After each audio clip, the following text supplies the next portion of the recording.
Hi there, Scary Gary. Welcome back.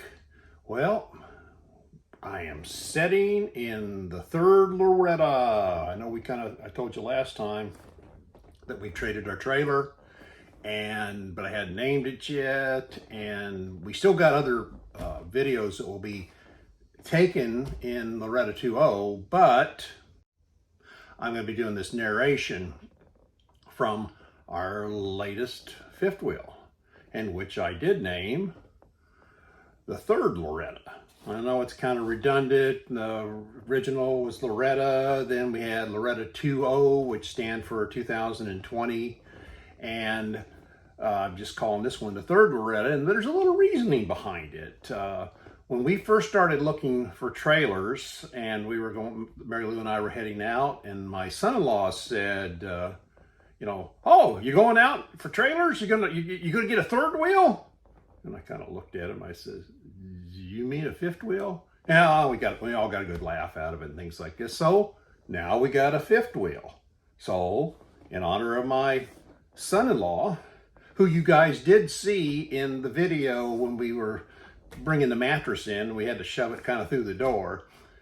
This is called the third Loretta.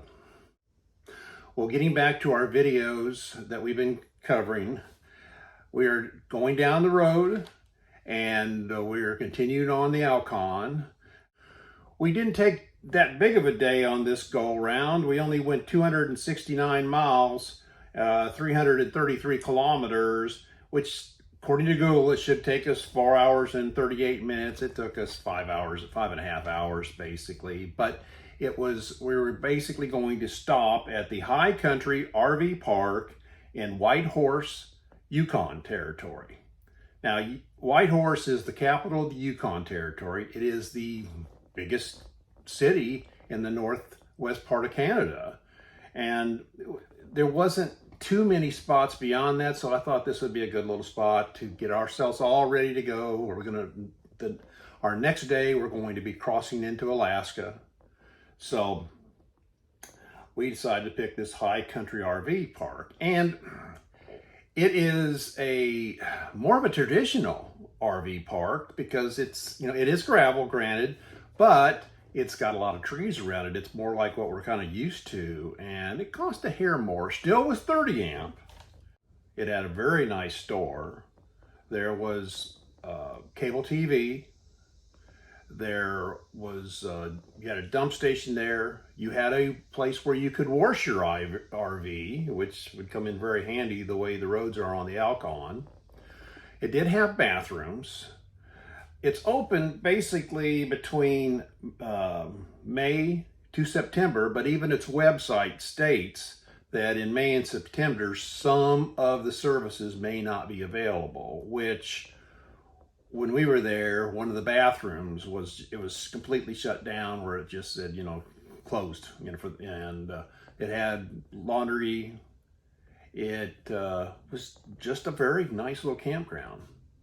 In addition, it was one of the stations for Canadream, an RV rental place and that was specifically truck RVs that they had, and there was quite a few of them. I mean, the people would rent them. They may stay their first night there. When I was there, it was a diesel truck, a fairly nice. I didn't see the units or anything. We drove past, but one gentleman that was like a couple campsites from us, he came over and he says, "Hey, says I'm bringing this back, and I got a bottle and a half of the DEF fluid. You want it?" And I mean, 2.5 gallons is one bottle, and that stuff runs anywhere from, if you buy by the gallon, it's not too bad. It's maybe $2 to $3, about $2.50 to $3 a gallon.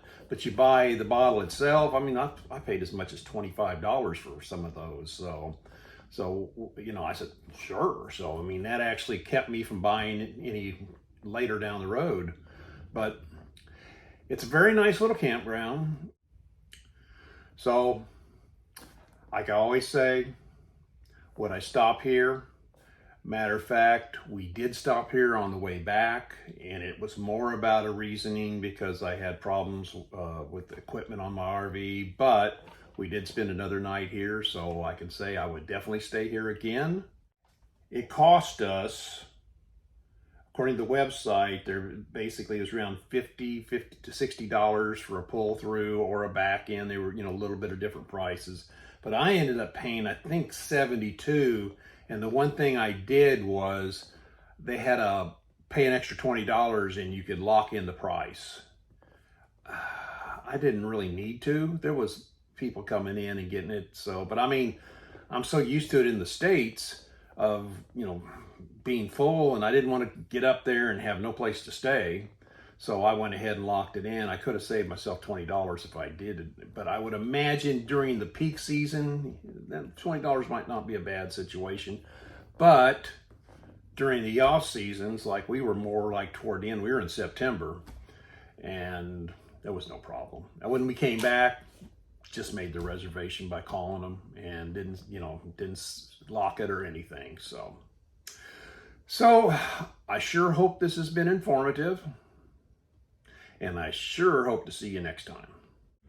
If you like the video, make sure you give it a thumbs up. Turn on your post notifications. Put the comments down below. Subscribe and make me happy. Ah!